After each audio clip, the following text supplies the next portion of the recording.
This is WNEP TV 16, the news station. Now, Nolan Johannes, Karen Hart, Jack Ruland in Skycam 16, meteorologist Tom Clark with his backyard forecast, and Tim Carlson Sports. This is Newswatch 16.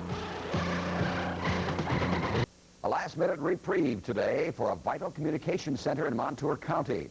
The county commissioners voted for a 2 mil tax increase in next year's budget, and that money will fund the emergency dispatch center for another year. Newswatch 16's Dan Fiorucci says it still faces an uncertain future in 1988. Ambulance 143 in there on 3956. The Montour County Dispatch Center takes more than 4,000 emergency calls a year. There's little doubt that the speed and efficiency with which it handles emergencies saves lives. And I can't see in any way whatsoever how this communication system can ever be put out of existence. Despite what John Ubicki says, the dispatch center may eventually need emergency first aid to save its own life. Everyone agrees that the center is doing its job, but it costs about $100,000 a year to keep it running.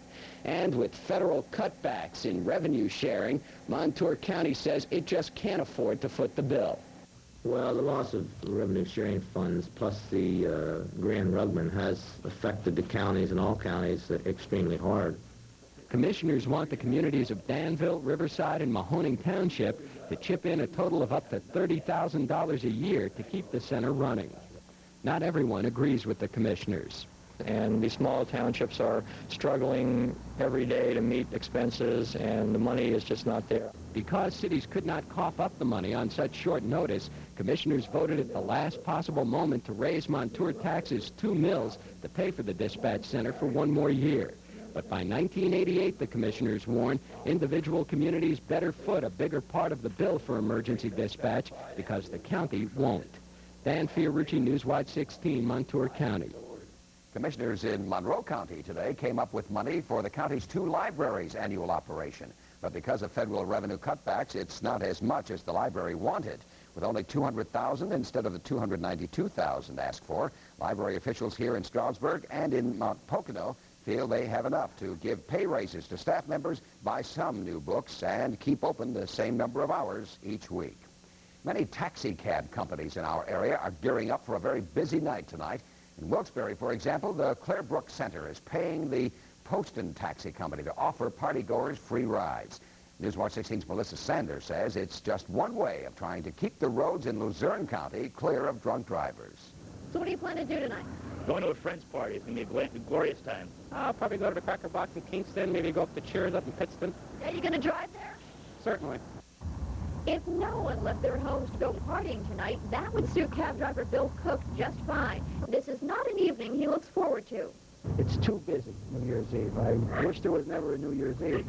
Bill says New Year's Eve is always the busiest night of the year for his taxi service. He says he gets hundreds of fares, and on top of that, he expects another 125 people to take advantage of the Take a Taxi program. Take a Taxi is a free ride for anyone at a party or bar who needs to go home, so there won't be any excuses for getting behind the wheel drunk. Especially in the early morning hours after they had their full. Unfortunately, not many people would either take a cab or have a friend drive them home, so it just becomes a real hazard to drive. Roy Baker is one bartender who believes in the Take a Taxi program. He says letting someone go home too loaded to drive is bad for business. I don't want to pick up the paper the next day and see where one of my customers got wiped out, got killed, hurt, whatever. If the cabbies can prevent even one drunk driving accident tonight, Bill Cook says the program is working. Melissa Sanders, Newswatch 16, Wilkes-Barre. For some people in Luzerne County, it might be a good idea to continue boiling your drinking water for about another hour. For the last 24 hours, that boil advisory has been suggested for the city of Wilkes-Barre, Plains Township, and parts of Wilkes-Barre and Jenkins Townships. And it's all because of a chlorinator that failed for a while yesterday. That is now fixed, and tests taken for quality, for chlorine content, have been turning out favorable today. PG&W says, as a precaution, the boil advisory remains in effect until 7 tonight for the affected areas of Luzerne County. And the Weather Watch is next with our chief meteorologist, Tom Clark. And it sounds, Tom, from what I heard you say earlier tonight, that trouble is a-brewing. It's a-brewing, Nolan. Those taxi drivers can be happy that New Year's Eve is tonight, not tomorrow night. Oh, when we come back, folks, I'll have good news for the skiers. You're watching Newswatch 16 on WNEP TV, and we're proud to serve Danville and all of Montour County.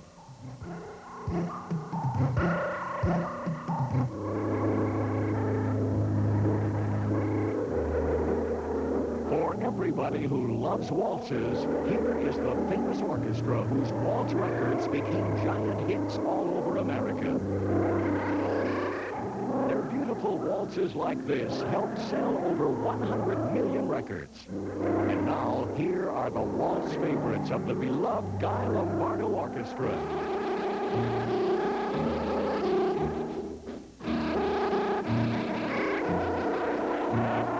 This waltz was the most requested of all the Guy Lombardo songs.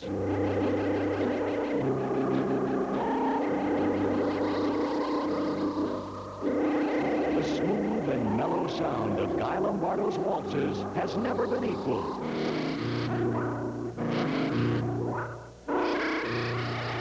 All these waltz favorites are in this album, but you also get another entire album of Guy Lombardo waltz favorites.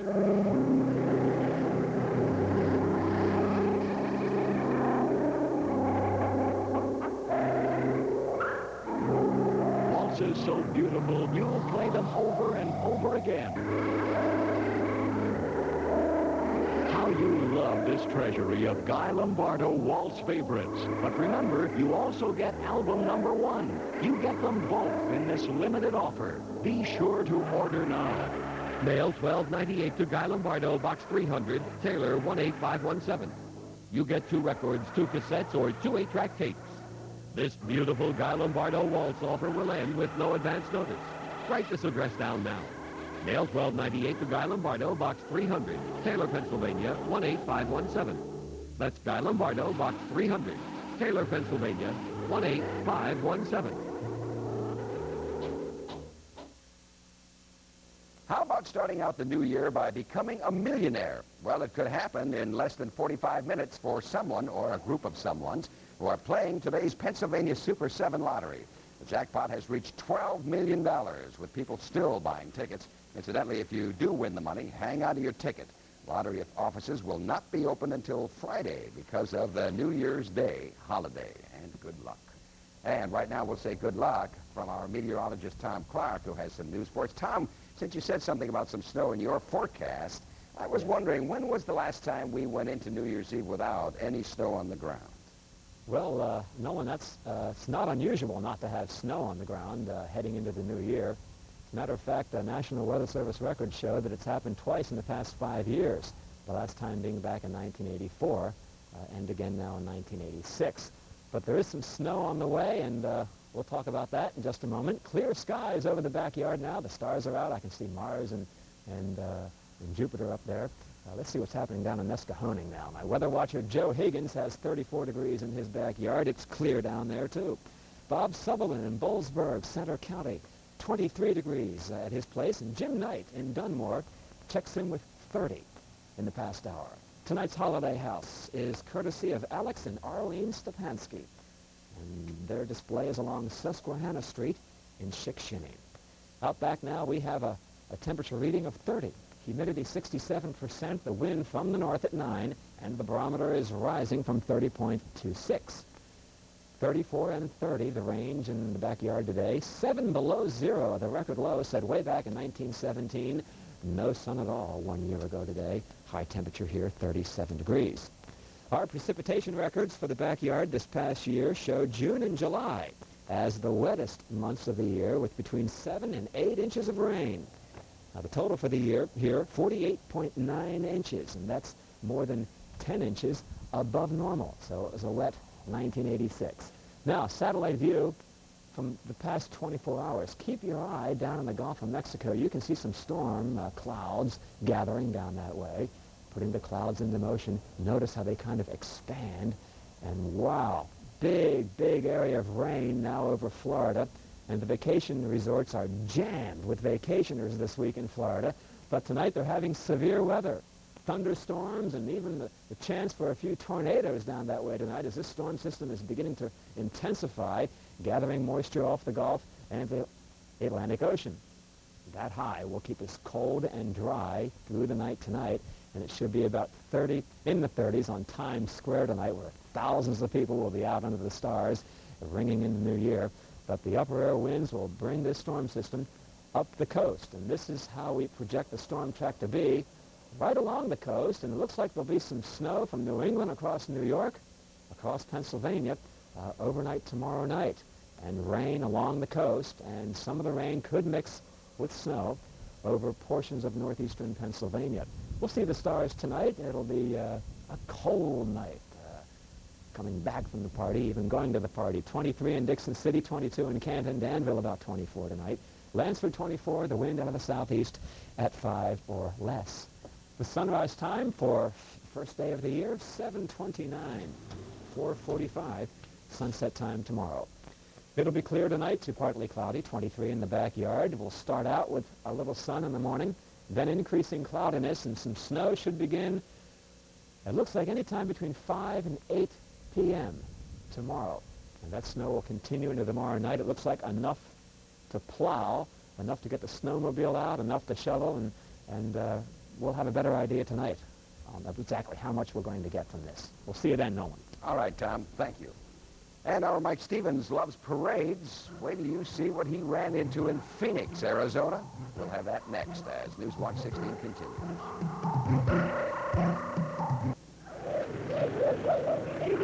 Aunt Millie, refill. Oh, bless your husband's appetite, huh? Please, I make it. I soak off your labels. How do you make a spaghetti sauce so thick and good? Chunks of tomatoes, my herbs and spices.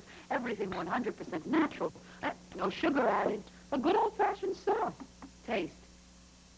Aunt Millie's had a good old-fashioned taste then. It has a good old-fashioned taste now. Millie, I couldn't make that. I'll give you jars without labels, huh?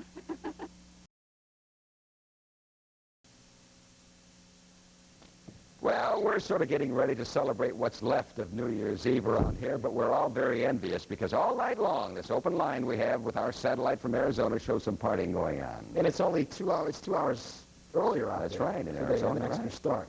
So anything you see, you have to add 2 hours to it to see how wild it's really going to get. The Fiesta Bowl now less than 48 hours away, and as the week goes on, it's amazing to see how many ways this game can be analyzed. But the Sports Watch 16 crew has found just one more way. Tim Carlson is now live via satellite from Scottsdale. And Tim, you have an interesting way of looking at this game. You think that Penn State might actually have the home field advantage. Explain. Well, to tell you the truth, Albie, Penn State has been here 3 previous times in the Fiesta Bowl, and the 3 times they've won.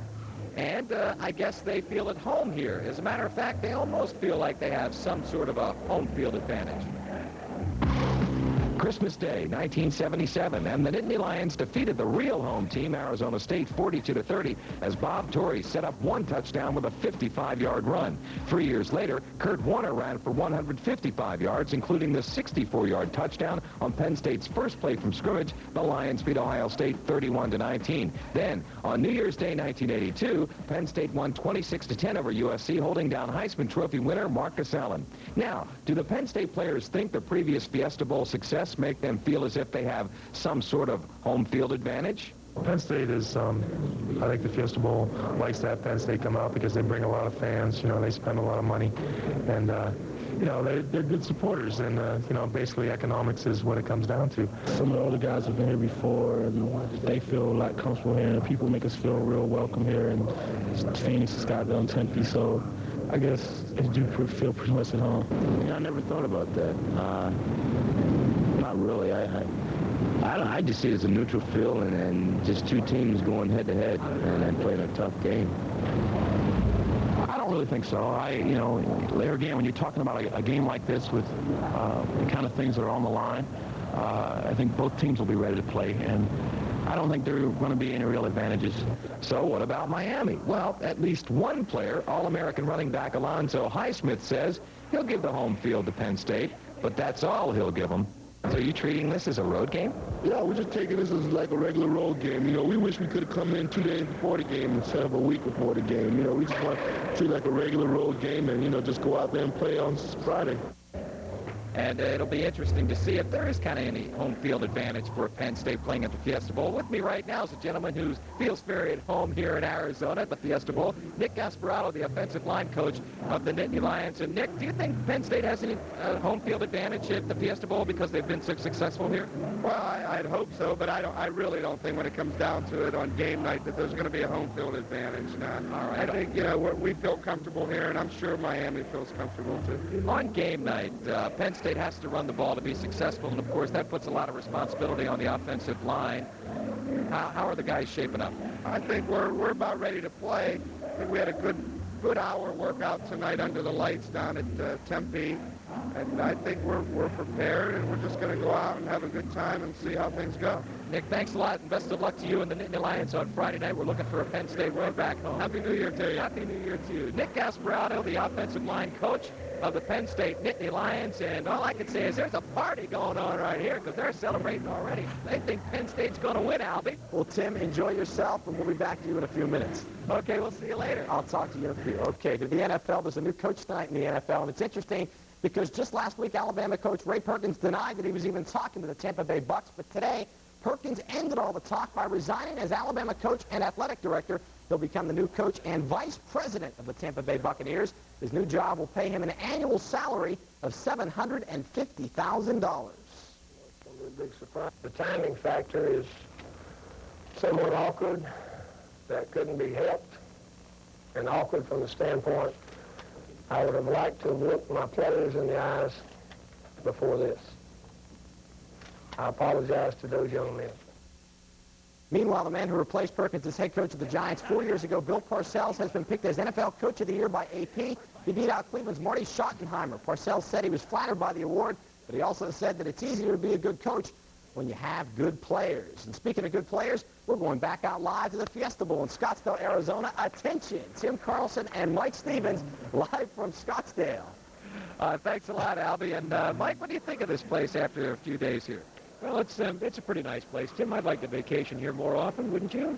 I think it's pretty good. Maybe Penn State can come back again next year and just keep it as a regular home field in bowl games. Yeah, that's a nice idea. We wouldn't mind making a trip down here every year, right? You know what I like about being out here on New Year's Eve?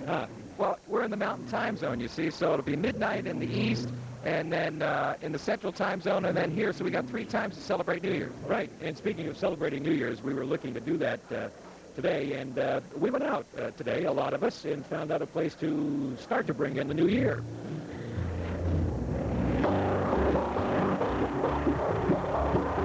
When they advertise a block party here, that's what you get. The block of downtown is closed off, and people come out to party. All kinds of people come out to party. Well, it's St. Nittany, Santa Claus helper on the off-season. I ran across a lot of folks from our area all have the same idea in mind. To make merry, to have a little something to eat, and to talk a little bit. Maybe get involved in a little cheering for Penn State. They never really do get away from the bowl game. So, in the spirit of the night, we asked a few for their New Year wishes to the folks back home. Something for those who couldn't make the trip with us. Happy New Year, Hamilton. Happy New Year's, Swordsville from the Penn State Blue Band. Happy New Year's, friend. In all your snow. I have to say it. I'd like to wish my darling wife, Elaine, a Happy New Year. Wish she was here, but sorry about that. And thank you for allowing me to go. Well, thanks to you from all of us, and hope you have a Happy New Year. Happy New Year, everybody. See you tomorrow. Okay, gentlemen, thank you. You're doing a great job. That's Newswatch 16 update for this New Year's Eve. Happy New Year.